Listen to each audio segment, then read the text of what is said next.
Hi all. Mid cap ഡോക്ടറിൻ്റെ weekly അനാലിസിലേക്ക് എല്ലാവർക്കും സ്വാഗതം. ഇച്ചിരി ലേറ്റായതല്ല, ഇന്നലെ നമ്മുടെ ക്ലാസ് ഉണ്ടായിരുന്നു. അതിനുശേഷം രാത്രിയിലാണ് വന്നത്. പിന്നെ രാവിലെ പള്ളിയിൽ പോയി, ഉച്ച കഴിഞ്ഞിട്ട് വന്ന് ഇച്ചിരി നേരം കിടന്ന് ഉറങ്ങി. പിന്നെ നോക്കിയപ്പോൾ കറണ്ട് ഇല്ലായിരുന്നു. പിന്നെ പലവിധ പ്രശ്നങ്ങളാണ് നമുക്ക് അവിടെ ആകുമ്പോൾ കറണ്ടിൻ്റെ പ്രശ്നങ്ങളൊന്നുമില്ല. ഇവിടെ കറണ്ട് ഇല്ലാത്തത് കൊണ്ട് വേണമെങ്കിൽ ചെയ്യാം, പക്ഷേ നെറ്റിൻ്റെയൊക്കെ പ്രശ്നങ്ങളൊക്കെ ഉള്ളത് കൊണ്ടാണ് ഇത്രയെങ്കിലും ലേറ്റ് ആയത്. എനിവേ, എന്തായാലും നമുക്ക് ഈ ആഴ്ച വീക്കിലി അനാലിസിസ് ചെയ്യുമ്പം കുറച്ച് വിശദമായിട്ട് നമുക്ക് ഒന്ന് രണ്ട് കാര്യങ്ങൾ സംസാരിക്കേണ്ടിയിരിക്കുന്നു. അപ്പം ചില ആശങ്കകളുണ്ട്. അപ്പം നമുക്കത് എല്ലാം വിശദമായിട്ടൊന്ന് പരിശോധിച്ച് വേണം മുന്നോട്ട് പോകാൻ. നമ്മൾ ഇന്നലെ കൊച്ചിയിലെ ക്ലാസ് വളരെ മനോഹരമായിട്ട് നടന്നു. ഞാൻ വിചാരിച്ചതിനേക്കാൾ വളരെ ഭംഗിയായിട്ട് ആ ക്ലാസ് നടന്നു.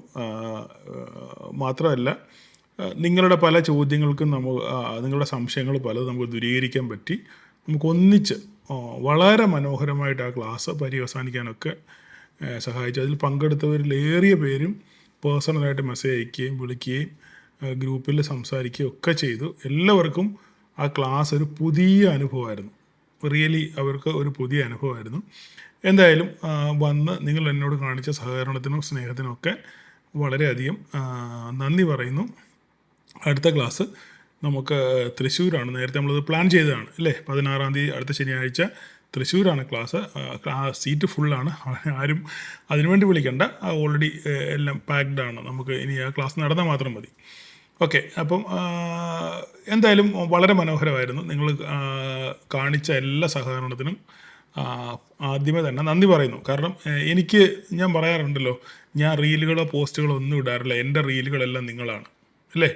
അപ്പോൾ ക്ലാസ്സിൽ പങ്കെടുത്തവർ നിങ്ങൾക്ക് സാധിക്കുമെങ്കിൽ ഇതിന് താഴെ ഒരു കമൻറ്റ് ഇട്ടാൽ വലിയ ഉപകാരമായിരിക്കും. നിങ്ങളുടെ അനുഭവം ഷെയർ ചെയ്യുകയാണെന്നുണ്ടെങ്കിൽ മറ്റുള്ളവർക്ക് കൂടെ അറിയാൻ പറ്റും. ഞാൻ പറഞ്ഞല്ലോ, എൻ്റെ റീലെന്ന് പറയുന്നത് നിങ്ങളാണ് അല്ലേ? നിങ്ങളാണ് എൻ്റെ റീല്. ഓക്കെ, അപ്പോൾ നമുക്ക് ഇന്ന് വീക്കിലി അനാലിസിസ് വരുവാണെന്നുണ്ടെങ്കിൽ കുറേ ആശങ്കകൾ നമ്മുടെ മുന്നിലുണ്ട്. അപ്പോൾ കഴിഞ്ഞ വെള്ളിയാഴ്ച മാർക്കറ്റ് ക്ലോസ് ചെയ്യുമ്പോൾ ഈ വീക്കെൻഡിൽ എന്തെങ്കിലും സംഭവിക്കുമോ എന്നൊരു ആശങ്ക നമുക്കുണ്ടായിരുന്നു അല്ലേ? പക്ഷേങ്കിൽ ഒന്നും സംഭവിച്ചില്ല. എങ്ങനെയാണോ വെള്ളിയാഴ്ച പര്യവസാനിച്ചത് അതേ രീതിയിൽ തന്നെയാണ് മാർക്കറ്റ് ഇപ്പം നിലനിൽക്കുന്നത്. ഓക്കെ, ഇതിൻ്റെ ഇടയിൽ ഒരു ന്യൂസ് വന്നത്, നമ്മുടെ പുടിൻ ഒരു ഒരു അഭിപ്രായം പറഞ്ഞിട്ടുണ്ട്. ഈ യുദ്ധം അവസാനിക്കാൻ സമയമായി, ഞാൻ സെലൻസ്കിയുമായിട്ട് ഒരു മീറ്റിങ്ങിന് തയ്യാറാണ്, അങ്ങനെ ഈ യുദ്ധം അവസാനിപ്പിക്കാം എന്നൊരു ഒരാശയം അദ്ദേഹം പ്രസ്താവന പങ്കുവച്ചിട്ടുണ്ട്. അത് മാർക്കറ്റ് എങ്ങനെ എടുക്കും എന്നുള്ള കാര്യം എനിക്കറിയത്തില്ല. അത്ര വലിയ പോസിറ്റീവായിട്ടൊന്നും സംഭവിക്കാൻ സാധ്യത വളരെ കുറവാണ്. ഒരുപക്ഷെ യുദ്ധം അവസാനിക്കുകയാണെന്നുണ്ടെങ്കിൽ ഉക്രൈനിൽ നിന്നും ഉള്ള പല സാധനങ്ങളും ഉക്രൈനിൽ നമുക്ക് പുറത്തോട്ട് എക്സ്പോർട്ട് ഒക്കെ ചെയ്യുന്നുണ്ട്. പ്രത്യേകിച്ച് ഓയിൽ, അങ്ങനെയുള്ള കാര്യങ്ങളൊക്കെ, ഈ നമ്മുടെ ഭക്ഷ്യ എണ്ണ, സൺഫ്ലവർ ഓയിലും മറ്റ് അങ്ങനെയുള്ള എണ്ണകളൊക്കെ ധാരാളം അവിടുന്ന് എക്സ്പോർട്ട് ചെയ്യുന്ന സ്ഥലമാണത്. അപ്പം അങ്ങനെ അവിടുത്തെ ഒരു ആശങ്കകളൊക്കെ തീരുവാണെന്നുണ്ടെങ്കിൽ ഒരു പക്ഷേ അതൊരു ഗ്ലോബലി ചെറിയൊരു പോസിറ്റീവ്നെസ്സിന് സാധ്യതയുണ്ട്. പക്ഷേ എത്രത്തോളം മാർക്കറ്റ് അങ്ങോട്ട്, കാരണം അതെല്ലാം ഓൾറെഡി മറന്നു കിടക്കുന്ന സംഭവങ്ങളാണ്. അത് ഒരു കോണിക്കൂടി ഇങ്ങനെ യുദ്ധം നടക്കുന്നുണ്ടെന്ന് പോലും ഇപ്പോൾ ഇത് പറയുമ്പോഴാണ് പലരും ഓർമ്മ വെക്കുന്നത് തന്നെ. അപ്പോൾ അത് എത്രത്തോളം മാർക്കറ്റിനെ സ്വാധീനിക്കുന്നുള്ള കാര്യം നമുക്കറിയത്തില്ല. എന്തായാലും ഒരു പോസിറ്റീവ് എന്നാൽ നമുക്കാണ് കരുതാം. പിന്നെ ഈ അമേരിക്ക ഇറാൻ്റെ പ്രശ്നം, ഇതിങ്ങനെ വാഗ്വാദങ്ങൾ നടക്കുന്നേ ഉള്ളൂ. പക്ഷേ മൊത്തത്തിൽ നോക്കുകയാണെന്നുണ്ടെങ്കിൽ ഇപ്പോഴും ഒരു പോസിറ്റീവ് എന്ന് പറയത്തക്ക രീതിയിലുള്ള ഒരു സംഭവവികാസങ്ങളൊന്നും ഇതുവരെയായിട്ടും ഉണ്ടായിട്ടില്ല. അതിനിടയിൽ ഇറാന് കുവൈറ്റിനെ ആക്രമിച്ചു, ഡ്രോൺ ആക്രമണം നടത്തുമെന്ന് പറഞ്ഞൊരു ന്യൂസ് ഇപ്പോൾ വൈകുന്നേരം വന്നായിരുന്നു. അപ്പോൾ GCC കൺട്രികളിൽ ഇറാനെ അമേരിക്ക ആക്രമിക്കുകയാണെങ്കിൽ GCC ആക്രമിക്കുമെന്ന് പറയുന്ന രീതിയിലൊരു ഭീഷണി ഇറാൻ്റെ ഭാഗത്തു നിന്ന് വന്നിട്ടുണ്ട്. എന്തായാലും അടുത്ത ദിവസങ്ങളിൽ തന്നെ ഇതിനൊരു തീരുമാനം ഉണ്ടാകും എന്നാണ് അനലിസ്റ്റുകൾ പറയുന്നത്. എന്തായാലും നമുക്ക് നോക്കാം. നമുക്ക് വിശദമായിട്ട് നമുക്ക് ചാർട്ട് പിന്നെ ഡേറ്റകളും എല്ലാം ഒന്ന് പരിശോധിക്കാം. എന്താണ് ഇനി അങ്ങോട്ട് സംഭവിക്കാനുള്ള സാധ്യത? ഇത് നമ്മൾ ഒരു ന്യൂസ് വെച്ചല്ല പറയുന്നത്, ഡേറ്റയുടെ അടിസ്ഥാനത്തിലാണ് നമ്മളിനി ഇന്ന് മാർക്കറ്റിനെ ഒന്ന് അനലൈസ് ചെയ്യാൻ പോകുന്നത്. ഡേറ്റ എന്ത് പറയുന്നു? ഓക്കെ, അപ്പോൾ അങ്ങനെയാണെങ്കിൽ എന്ത് സംഭവിക്കും എന്നുള്ളതാണ് നമ്മളിന്ന് ഒന്ന് സംസാരിക്കാൻ പോകുന്നത്. ഓക്കെ, അപ്പോൾ നമുക്ക് ചാർട്ടിലോട്ട് വരാം. നമ്മൾ ചാർട്ടിലോട്ട് വന്നു. കഴിഞ്ഞ ദിവസം നമ്മുടെ ബോക്സിനെ പറ്റി ധാരാളം ചർച്ചകൾ നടന്നു. വീണ്ടും മാർക്കറ്റ് എന്ത് ചെയ്തു? ബോക്സിനകത്ത് കുടുങ്ങിക്കിടക്കുകയാണ്. കഴിഞ്ഞ ഒരു 10-25 ദിവസമായിട്ട് ഈ ബോക്സിനകത്ത് തന്നെയാണ് മാർക്കറ്റ് അങ്ങോട്ടും ഇങ്ങോട്ടും ഓടിക്കളിക്കുന്നത്.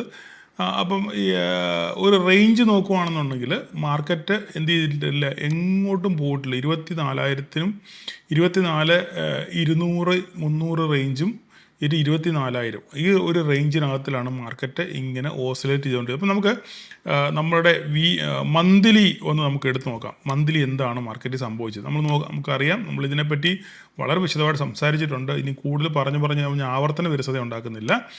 നമ്മൾ പറഞ്ഞിരുന്നു കഴിഞ്ഞ മാസമേ ഏപ്രിൽ ഫസ്റ്റ്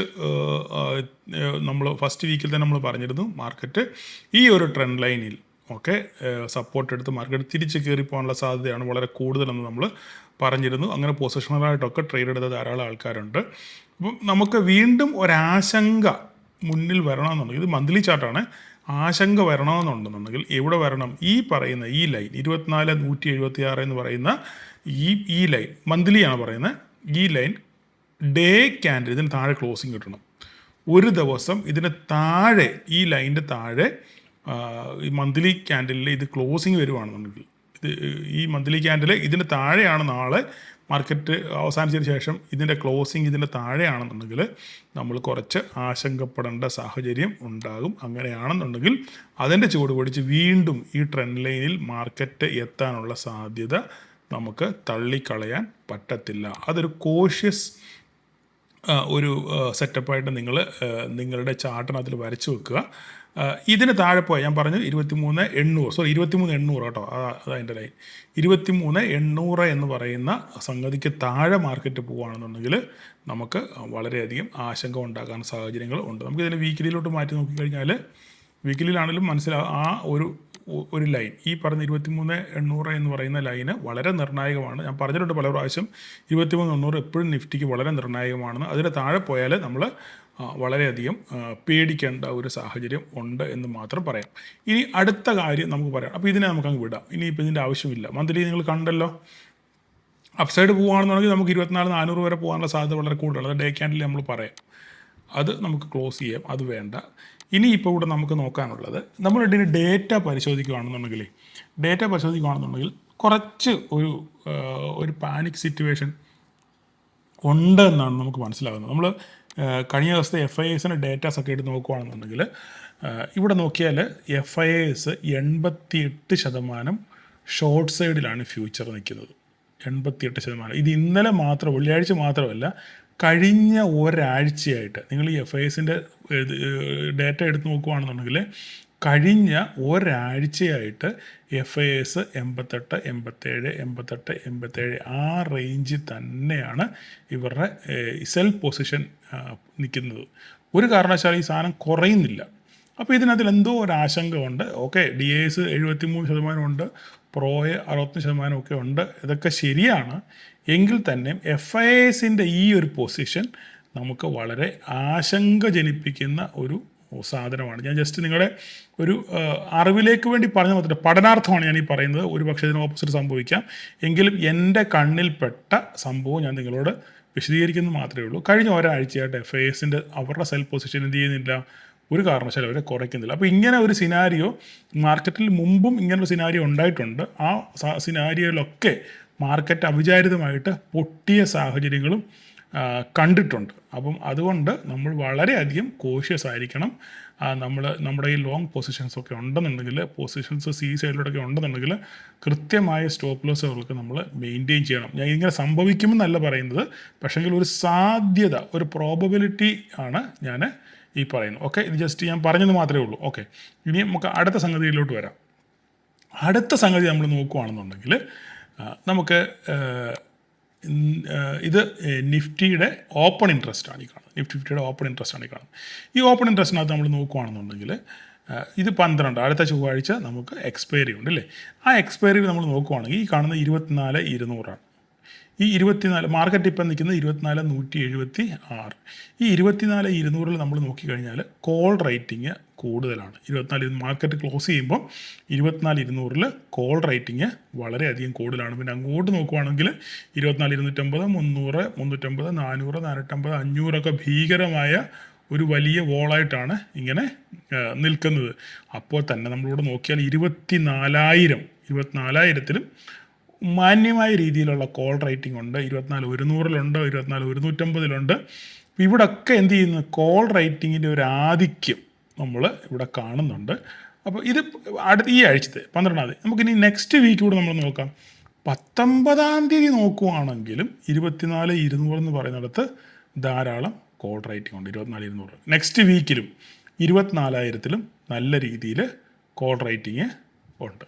ഇനി 26 മെയ് എടുത്ത് നോക്കിക്കഴിഞ്ഞാലോ, അവിടെ നോക്കിയാലും മാന്യമായ രീതിയിൽ 24,200-ൽ നല്ല രീതിയിൽ കോൾ റേറ്റിംഗ് ഉണ്ട്. ബലാബലമാണ്. ചെറിയൊരു മേൽക്കോയ്മ പുട്ട് റേറ്റിംഗ് ഉണ്ടെങ്കിലും 24,000 വരുമ്പം അവിടെ നല്ല രീതിയിൽ കോൾ റേറ്റിംഗ് ഉണ്ട്. 24,500 നല്ല രീതിയിൽ കോൾ റേറ്റിംഗ് ഉണ്ട്. ജൂൺ 2 നോക്കുവാണെങ്കിലും 24,200-ൽ നല്ല രീതിയിൽ കോൾ റേറ്റിംഗ് ഉണ്ട്. 24,500 വലിയ ചൈന വാള് പോലെ നിൽക്കുകയാണ്.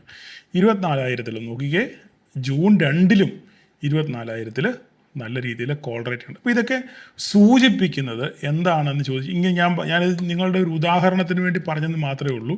ഇതൊക്കെ സൂചിപ്പിക്കുന്നത് എന്താണെന്ന് പറഞ്ഞു കഴിഞ്ഞാൽ, മാർക്കറ്റിൽ ഒരു ചെറിയ ഒരു ബെയറിഷ് സെൻറ്റിമെൻറ്റ്സ് ഉണ്ടോ എന്നൊരു എന്നെ നിങ്ങൾ ഇത് ഇങ്ങനെ സംഭവിക്കണമെന്ന് നിർബന്ധമില്ല. പക്ഷേങ്കിൽ ഞാൻ ഡേറ്റയിൽ കണ്ട സാധനം അതുപോലെ നിങ്ങളോട് ഷെയർ ചെയ്യുന്നു മാത്രമേ ഉള്ളൂ. ഓക്കെ, അങ്ങനെ സംഭവിക്കണമെന്നൊന്നുമില്ല, സംഭവിക്കാതിരിക്കട്ടെ എന്നാണ് എൻ്റെ ആഗ്രഹം. അപ്പോൾ എന്തായാലും മാർക്കറ്റാണിത്, ആർക്കും പ്രെഡിക്റ്റ് ചെയ്യാൻ പറ്റത്തില്ല. എങ്കിലും ഡേറ്റ വെച്ച് നമ്മൾ അനലൈസ് ചെയ്യുമ്പം ഇച്ചിരി ഒന്ന് പേടിക്കണോ എന്നൊരു സംശയം നമുക്ക് ഉണ്ട്. അതുകൊണ്ട് നിങ്ങൾ പൊസിഷൻസൊക്കെ എടുക്കുമ്പോഴും ക്രിയേറ്റ് ചെയ്യുമ്പോഴും വളരെ സൂക്ഷിച്ച് മാത്രം നമ്മൾ ട്രേഡ് ചെയ്യാൻ ശ്രമിക്കുക. ഓക്കെ, അപ്പം ഇതാണ് ഡേറ്റ വെച്ച് നമുക്ക് പറയാനുള്ളത്. പിന്നെ ഞാൻ പറഞ്ഞല്ലോ, ഏതെങ്കിലും രീതിയിൽ അതിൻ്റെ കൂടെ തന്നെ നെഗറ്റീവ് ന്യൂസ് കൂടി വരുവാണെന്നുണ്ടെങ്കിൽ മാർക്കറ്റ് ഇനിയല്ല, ഇത് ഓപ്പോസിറ്റ് സംഭവിക്കുകയാണ്. ഇല്ല, ഒരു പോസിറ്റീവ് ന്യൂസ് വന്നു, യുദ്ധം അവസാനിച്ചു, അല്ലെങ്കിൽ ഒരു സമവായം ഉണ്ടായെന്ന് പറയുകയാണെന്നുണ്ടെങ്കിൽ അതിഭീകരമായിട്ട് മാർക്കറ്റ് മുകളിലോട്ട് പോകും. അതിഭീകരമായിട്ട് മാർക്കറ്റ് മുകളിലോട്ട് പോകും. എങ്ങനെയാണ് സംഭവിക്കുന്നത്? ഞാൻ ഇന്നലെ ക്ലാസ്സിലാണ് സംസാരിച്ചിരുന്നു. അതിഭീകരമായിട്ട് പോകുമെന്ന് പറഞ്ഞു കഴിഞ്ഞാൽ അവിടെ ഷോർട്ട് കവറിങ് നടക്കും. അതായത് ഈ ഷോർട്ട് ചെയ്ത് വെച്ചവരെല്ലാം എന്ത് ചെയ്യണം, ഇറങ്ങി. ഇപ്പോൾ നമ്മൾ ഈ കണ്ടില്ലേ ഈ കോൾ റേറ്റിംഗ് എല്ലാം അവർ അഴിക്കേണ്ടി വരും. അങ്ങനെയാകുമ്പോൾ മാർക്കറ്റ് എന്ത് ചെയ്യും, അവിടുന്ന് പറന്ന് കയറാനുള്ള സാധ്യത വളരെ കൂടുതലാണ്. അപ്പോൾ ഏത് സൈഡിലോട്ടായാലും ഒരു വയലൻ്റ് മൂവിനുള്ള സാധ്യത വളരെ കൂടുതലാണ്. അപ്പോൾ അത് വെച്ചിട്ടാണ് നമ്മൾ കഴിഞ്ഞ വെള്ളിയാഴ്ച ഗ്രൂപ്പിൽ നമ്മൾ പറഞ്ഞിരുന്ന ഒരു ഹെഡ്ജ് പൊസിഷൻ്റെ കാര്യം നമ്മൾ സംസാരിച്ചത്. പക്ഷേ ഈ വീക്കെൻഡിൽ ഒന്നും അത് സംഭവിച്ചിട്ടില്ല. ഇനി എന്തായാലും നാളെ നോക്കാം, മാർക്കറ്റ് ഓപ്പൺ ചെയ്തതിന് ശേഷം എന്താണ് മാർക്കറ്റിൻ്റെ ഗതി എന്ന് നമുക്ക് ഒന്ന് നോക്കാം. അതിനുശേഷം നമുക്ക് അതിൻ്റെ കാര്യത്തിൽ തീരുമാനം എടുക്കാം. അപ്പം ഞാൻ പറഞ്ഞല്ലോ, എങ്ങോട്ടായാലും ഇനിയിപ്പം മാർക്കറ്റിൽ പോസിറ്റീവ് മൊമെൻറ്റം വരുവാണെങ്കിൽ നല്ല രീതിയിൽ ഷോർട്ട് കവറിങ് നടക്കും. അങ്ങനെ ഷോർട്ട് കവറിങ് നടക്കുകയാണെന്നുണ്ടെങ്കിൽ 24,800 എത്താനുള്ള സാധ്യത വളരെ കൂടുതലാണ്. നമുക്കവിടെ ഒരു ട്രെൻഡ് ലൈൻ ഉണ്ട് ഇല്ലേ, ഞാൻ പറഞ്ഞിട്ടുണ്ട് ഇവിടെ. നമുക്കൊരു ഒരു ട്രെൻഡ് ലൈൻ 24,800 റേഞ്ചിലൊരു ട്രെൻഡ് ലൈൻ ഉണ്ട്. ട്രെൻഡ് ലൈൻ ബ്രേക്ക് ചെയ്ത് മുകളിലോട്ട് പോകുകയാണെന്നുണ്ടെങ്കിൽ അപ്പ് സൈഡ് പോകാനുള്ള സാധ്യതയുണ്ട്. അപ്പോൾ നാളെ നമുക്ക് ഇൻട്രാഡേ വൈസിൽ മാർക്കറ്റിൽ എന്താ സംഭവിക്കുക നമുക്ക് ജസ്റ്റ് നോക്കാം. നാളെ ഇൻട്രാഡേ വൈസിൽ നോക്കുകയാണെന്നുണ്ടെങ്കിൽ ഈ പറയുന്ന പോലെ തന്നെ നമ്മുടെ ബോക്സ് പൊട്ടിച്ച് എങ്ങോട്ടെങ്കിലും പോകണം. ഏതെങ്കിലും സൈഡിലോട്ട് ഡെസിസീവായിട്ട് പൊട്ടിച്ച് പോയെങ്കിൽ മാത്രമേ നമുക്കൊരു പ്രതീക്ഷയ്ക്ക് വകയുള്ളൂ. നാളെ 24,340 പൊട്ടിച്ച് മുകളിലോട്ട് പോയെങ്കിൽ നമുക്കൊരു അപ്സൈഡ് പൊട്ടൻഷ്യൽ ഉള്ളൂ. ഇല്ലയെന്നുണ്ടെങ്കിൽ ഈ ബോക്സ് പൊട്ടി താഴോട്ട് ഇറങ്ങിയാലും ഈ ടെമ്പററി 24,062 എന്ന് പറയുന്ന ഒരു ടെമ്പററി സപ്പോർട്ടുണ്ട്. ഈ സപ്പോർട്ട് പൊട്ടിച്ചെങ്കിൽ മാത്രമേ നമുക്ക് ഒരു താഴോട്ട് പ്രതീക്ഷയുള്ളൂ. എങ്കിലും ആ പ്രതീക്ഷ നിലനിൽക്കണം എന്നുണ്ടെങ്കിൽ 24,000 കട്ട് ചെയ്യണം. മനസ്സിലായില്ലേ? 24,000 കട്ട് ചെയ്ത് താഴെ പോയി ഒരു 15 മിനിറ്റ് നേരം 24,000 താഴെ നിൽക്കുകയാണെന്നുണ്ടെങ്കിൽ ഫർദറായിട്ട് മാർക്കറ്റ് താഴോട്ട് വരാനുള്ള സാധ്യത വളരെ കൂടുതലാണ്. എല്ലാ പോസിറ്റീവ് മൊമെൻറ്റം ആണെന്നുണ്ടെങ്കിൽ 24,340 മുകളിൽ മാത്രമേ നമുക്ക് ട്രേഡ് ഉള്ളൂ. Very clear. ഞാൻ എന്തായാലും പറഞ്ഞിട്ടുണ്ട്, 24,340 മുകളിൽ മാത്രമേ നമുക്ക് ഒരു അപ്സൈഡ് ട്രേഡ് നമുക്ക് സൈഡിലോട്ട് നമുക്ക് എക്സ്പെക്റ്റ് ചെയ്യാൻ പറ്റത്തുള്ളൂ. ഇല്ലെങ്കിൽ മാർക്കറ്റ് ഇവിടെ വന്നതിന് ശേഷം ഈ ബോക്സ് തട്ടി തിരിച്ചു വരുമോ, അല്ല ബോക്സിൻ്റെ മുകളിലോട്ട് കയറിയാലും ഈ 340 തട്ടി തിരിച്ചു വരാനുള്ള സാധ്യത വളരെ കൂടുതലാണ്. മാർക്കറ്റിൻ്റെ ട്രെൻഡ് എന്താണെന്ന് നമുക്ക് ഇപ്പം പ്രെഡിക്റ്റ് ചെയ്യാൻ പറ്റുന്നില്ല. ഓക്കെ, ഇതാണ് നിലവിലത്തെ ഒരു അവസ്ഥ എന്ന് പറയുന്നത്. അതുപോലെ തന്നെ ബാങ്ക് നിഫ്റ്റി നോക്കുകയാണെന്നുണ്ടെങ്കിൽ ബാങ്ക് നിഫ്റ്റി ഈ പറയുന്ന പോലെ തന്നെ എങ്ങും പോയിട്ടില്ല, ഇവിടെ തന്നെ നിന്ന് ആടിക്കളിച്ച് നിൽക്കുകയാണ്. അപ്പം അടുത്ത ദിവസങ്ങളിൽ നമ്മൾ ഹെവി വെയിറ്റേജ് സ്റ്റോക്കുകളൊക്കെ നോക്കുകയാണെന്നുണ്ടെങ്കിൽ ഇവിടെ നോക്കിയാൽ മനസ്സിലാവും. ഹെവി വെയിറ്റേജ് സ്റ്റോക്കുകൾ നോക്കുകയാണെന്നുണ്ടെങ്കിൽ എല്ലാവരും ചെറിയൊരു നെഗറ്റീവ് സെൻറ്റിമെൻറ്റ്സാണ് ഇല്ലേ. വെള്ളിയാഴ്ച ഒരു നെഗറ്റീവ് സെൻറ്റിമെൻറ്റ്സോടാണ് ക്ലോസ് ചെയ്തേക്കുന്നത്. അപ്പം ഇനി ഫർദറായിട്ട് അവിടെ എന്ത് സംഭവിക്കും? HDFC ഞാൻ പറഞ്ഞു ഇന്നലെ ഹെവി വെയിറ്റേജ് സ്റ്റോക്കിൻ്റെ കാര്യങ്ങളൊക്കെ നമ്മൾ സംസാരിച്ചായിരുന്നു ക്ലാസ്സിനകത്തിൽ. അപ്പം HDFC ബാങ്കിനെ നാളെ ബാങ്ക് നിഫ്റ്റി ട്രേഡ് ചെയ്യുന്നവർ HDFC ബാങ്കിനെയും ICICI ബാങ്കിനെയും കോട്ടക്കിനെയും SBIനെയും ഒക്കെ നോക്കി വേണം ട്രേഡ് ചെയ്യാൻ. SBIയിൽ റിസൾട്ട് മാർക്കറ്റ് വിചാരിച്ച പോലെ വരാത്തതുകൊണ്ടാണ് ഇന്നലെ ഒരു ഭീകരമായിട്ടുള്ള ഫോൾ ഉണ്ടായി. ആ ഫോളിൻ്റെ അടിസ്ഥാനത്തിലാണ് മറ്റ് ബാങ്കുകളെയും അത് ഇമ്പാക്റ്റ് ചെയ്താണ് നമ്മുടെ ബാങ്ക് നിഫ്റ്റി ഒരു 730 പോയിൻറ്റ് നെഗറ്റീവിലാണ് ഇന്നലെ. വെറും 150 പോയിൻ്റ് ഉള്ളൂ നിഫ്റ്റി, പക്ഷേ ബാങ്ക് നിഫ്റ്റി 750 പോയിൻറ്റിനടുത്ത് വീണു. കാരണം ബിക്കോസ് ഓഫ് SBIN. ഓക്കെ, അപ്പോൾ ഇനി എന്താണ് നാളെ സംഭവിക്കുക എന്നുള്ളത് നോക്കണം. നമ്മുടെ ലെവലൊക്കെ വെരി ക്ലിയർ ആണ്. നമ്മുടെ ലെവലിലാണ് മാർക്കറ്റ് അവസാനിച്ചേക്കുന്നത്. 55,261 എന്ന് പറയുന്നൊരു ലെവലുണ്ട്. നമുക്ക് ഇപ്പോൾ നോക്കുകയാണെന്നുണ്ടെങ്കിൽ നമുക്ക് ഫ്ലാറ്റായിട്ടാണ് ഓപ്പൺ ചെയ്യുന്നതെങ്കിൽ ഒന്നുകിൽ 56,759, 760 ടാർഗറ്റ് താഴോട്ട് വരുവാണെന്നുണ്ടെങ്കിൽ 53,589. അതിനിടയിൽ ഒരു സപ്പോർട്ടുണ്ട് 54,759. ഇത് ലെവലുകളൊക്കെ നമുക്ക് മാറ്റങ്ങളൊന്നുമില്ല, അതേ ലെവലുകൾ തന്നെ. ലെവലുകൾക്കൊന്നും ഒരു മാറ്റവും നമുക്കില്ല. മിഡ് ക്യാപ്പ് നോക്കുവാണെങ്കിൽ ഞാൻ കഴിഞ്ഞ ദിവസം പറഞ്ഞിരുന്നു, BSE എന്ന് പറയുന്ന ഒറ്റ സ്റ്റോക്കിനെ നോക്കി മാത്രമാണ് മിഡ് ക്യാപ്പ് ട്രേഡ് ചെയ്യുന്നത്. വേറെ അവിടെ വലിയ പോസിറ്റീവ്നെസ് ഒന്നും പറയാനില്ല, നോക്കിയാൽ മനസ്സിലാവും. BSE ഇന്നലെ ഒരു പ്രോഫിറ്റ് ബുക്കിംഗ് 3,950 വരെ മുകളിൽ വരെ പോയായിരുന്നു. ഇവിടെ നോക്കിക്കേ 3,980 എത്ര വരെ പോയി, 4,000 ടച്ച് ചെയ്തില്ല, 3,994 വരെ പോയി ഇല്ലേ. ഇതിൻ്റെ ചരിത്രം നോക്കുകയാണെന്നുണ്ടെങ്കിൽ ഞാൻ എപ്പോഴും എന്നെ ഫോളോ ചെയ്യുന്നവർക്കാണെങ്കിൽ അറിയാം, കൊടിമരം പോലെ ഏത് സാധനം പോയാലും അത് ഒടിഞ്ഞു വീഴാനുള്ള സാധ്യത വളരെ കൂടുതലാണ്. ഇത് നോക്കിക്കഴിഞ്ഞാൽ മനസ്സിലാവും. ഒരു വൺ വേ റാലി 2,700 നിന്നാണ് 4,000 വരെ പോയേക്കുന്നത്. ഇതിനിടയിൽ ഒരു പ്രോഫിറ്റ് ബുക്കിംഗ് പോലും ഉണ്ടായിട്ടില്ല. ചെറിയൊരു ചെറിയൊരു ഒരു വിശ്രമ കേന്ദ്രം മാത്രമേ BSEയിൽ ഉണ്ടായിട്ടുള്ളൂ. അപ്പോൾ അങ്ങനെയാണെന്നുണ്ടെങ്കിൽ ഈ ഒരു സംഭവം ഈ BSE നിങ്ങൾ നോക്കുകയാണെന്നുണ്ടെങ്കിൽ, നാളെ നിങ്ങൾ ആരെങ്കിലും BSE ട്രേഡ് ചെയ്യുന്നവരാണെന്നുണ്ടെങ്കിൽ നിങ്ങൾ നോക്കുക, നാളെ ഇതിന് മുകളിൽ പോവുകയാണെങ്കിൽ മാത്രമേ ഒരു അപ്സൈഡ് മൊമെൻറ്റം, ഇത് സ്റ്റോപ്പ് ലോസ് ആയിരിക്കണം. ഓക്കെ, ഇത് സ്റ്റോപ്പ് ലോസ് ആക്കി വെച്ചുകൊണ്ട് മാത്രമേ നിങ്ങൾ ഇതിനകത്തിൽ എന്തെങ്കിലും രീതിയിൽ ട്രേഡ് ചെയ്യുന്നുണ്ടെങ്കിൽ നിങ്ങൾ ട്രേഡ് ചെയ്യാവൂ. ഒരു പക്ഷേ ഒരു പ്രോഫിറ്റ് ബുക്കിങ്ങിനുള്ള സാധ്യത നമുക്ക് തള്ളിക്കളയാൻ പറ്റത്തില്ല. അങ്ങനെ വരികയാണെന്നുണ്ടെങ്കിൽ ഈ സാധനം ഇവിടെ വരെ വരും, 3,570. ഓക്കെ, ഈ ഒരു ഇതായിരിക്കും ഒരു സ്റ്റോപ്പ് ലോസ്. ഇത് അതിൻ്റെ പോയിൻ്റ് മാറ്റാം. ഓക്കെ, ഇതായിരിക്കും ഇതിൻ്റെ സ്റ്റോപ്പ് ലോസ്. താഴോട്ട് ഇറങ്ങി കഴിഞ്ഞാൽ ഇവിടം വരെ ഇറങ്ങി വരാനുള്ള സാധ്യത ഉണ്ട്. അല്ല ഇതിൻ്റെ മുകളിൽ നാളെ ഡേ ക്യാൻഡിൽ ഇതിൻ്റെ മുകളിൽ ക്ലോസിങ് കിട്ടുന്നെങ്കിൽ പിന്നെയും ഫർദറായിട്ട് മുകളിലോട്ട് പോകാനുള്ള സാധ്യത കൂടുതലാണ്. അല്ല ഇവിടെ തട്ടി ഇവിടെ തന്നെ കൺസോളിഡേറ്റ് ചെയ്ത് വീണ്ടും ഒരു പ്രോഫിറ്റ് ബുക്കിംഗ് ഉണ്ടാവുകയാണെന്നുണ്ടെങ്കിൽ തിരിച്ച് 570 വരെ വരാനുള്ള സാധ്യത വളരെ കൂടുതലാണ്. ആ മാർക്കറ്റ് നെഗറ്റീവ് ട്രെൻഡ് ആണെങ്കിൽ തീർച്ചയായിട്ടും ഇവനും താഴോട്ട് ഇറങ്ങി വരാനുള്ള സാധ്യത കൂടുതലാണ്. അതുകൊണ്ട് മിഡ് ക്യാപ്പിൽ ട്രേഡ് ചെയ്യുന്നവരെ വളരെ സൂക്ഷിച്ച് വേണം ചെയ്യാൻ. 14,500 വരെയായി ഇപ്പം മിഡ് ക്യാപ്പ്. അപ്പോൾ അതുകൊണ്ട് അവിടെ ട്രേഡ് ചെയ്യുന്നവരെ സൂക്ഷിച്ച് മാത്രം ട്രേഡ് ചെയ്യുക. നമുക്ക് ഈ മിഡ് ക്യാപ്പിന് അതിൽ നമുക്ക് ട്രേഡ് ഇനി വരയില്ലല്ലേ, നമുക്കില്ല. ഒരു മിനിറ്റ്, നമുക്ക് ഇല്ല. വരയ്ക്കണമെന്നുണ്ടെങ്കിൽ ഈ ഒരു ഹൈ ഉണ്ട്, ഈ 14,590. അപ്പോൾ ഫർദറായിട്ട് നമുക്ക് വരയ്ക്കണമെന്നുണ്ടെങ്കിൽ മാർക്കറ്റ് ഇനിയും ഇവിടുന്ന് 15,000 നമ്മളത് നോക്കുകയാണ്. എനിവേ എന്തായാലും ഞാൻ നാളെ ഗ്രൂപ്പിൽ അപ്ഡേറ്റ് ചെയ്തേക്കാം.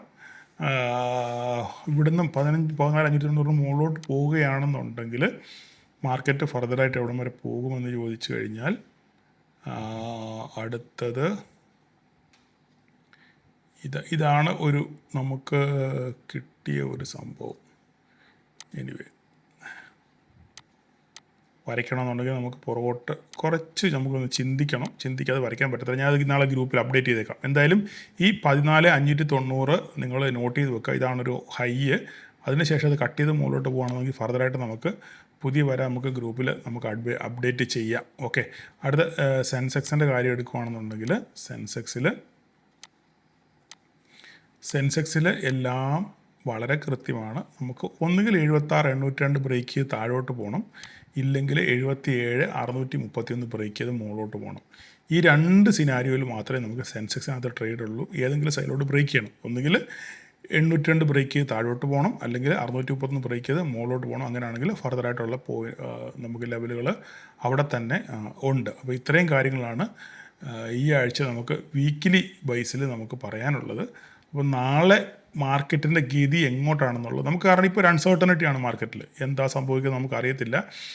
എങ്ങനെയാണ് വെള്ളിയാഴ്ച ക്ലോസ് ചെയ്ത് അതേ സ്റ്റേജിൽ തന്നെയാണ് നമുക്ക് നിൽക്കുന്നത്. ഒരു പോസിറ്റീവ് ഉള്ളതെന്ന് പറയാൻ പുട്ടിൻ്റെ ഡയലോഗ് മാത്രമാണ്, വാർ അവസാനിപ്പിക്കാൻ തയ്യാറാണ്, ചർച്ചയ്ക്ക് തയ്യാറാണെന്ന് പറയുന്ന ഒരു ഡയലോഗ് മാത്രമാണ് പോസിറ്റീവായിട്ടുള്ളത്. മറ്റൊരു സംഗതിയിൽ ഇതുവരായിട്ടും ഒരു സമവായം ഇതുവരായിട്ടും ഉണ്ടായിട്ടില്ല. അപ്പോൾ ഫർദറായിട്ട് എന്ത് സംഭവിക്കും എന്നുള്ളത് വളരെ ആകാംക്ഷയോടെ ന്യൂസുകൾക്ക് വേണ്ടി നമുക്ക് വെയിറ്റ് ചെയ്യാം. അതിനനുസരിച്ച് നമുക്ക് ട്രേഡുകൾ പ്ലാൻ ചെയ്യാം. അപ്പോൾ നാളെ എല്ലാവർക്കും ഒരു പ്രോഫിറ്റബിൾ ഡേ ആശംസിക്കുന്നു. Thank you.